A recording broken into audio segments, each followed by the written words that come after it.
I have found that even Judaism is not a BC religion.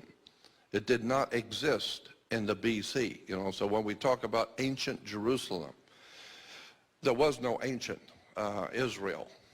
Jerusalem, yes, but no ancient Israel. So when you think about and how preachers and religious leaders talk about ancient Israel this and ancient Israel that, in point of fact, Israel is not a BC religion.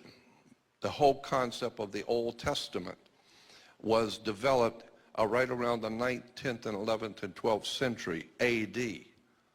So that the Old Testament is not an ancient record of an ancient people. There was no ancient Israel.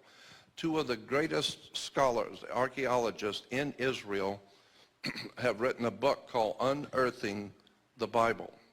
And these two men, these two archaeologists, are the best and the brightest of the archaeologists in Israel. And in their book, basically, that's what they said. There was no Moses, there was no King Solomon, there was no King David. The entire thing was written probably in the 8th, 9th, and 10th century AD in Europe, developed and ultimately taken. All of that was taken by the Jesuits in the Catholic Church and rewoven into a story and given to us today as an ancient Israel. There was no ancient Israel.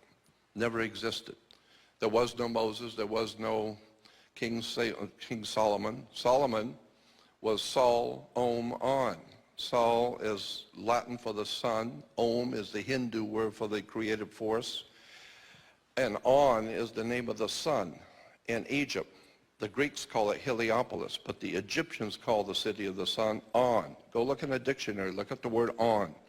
It will tell you it's the city of the sun in Egypt. This is why you flip a light switch on, because it was a city of light. So you take Sol, Om, On, the three names of the sun in the ancient esoteric languages, it becomes Sol, Om, On, or Solomon.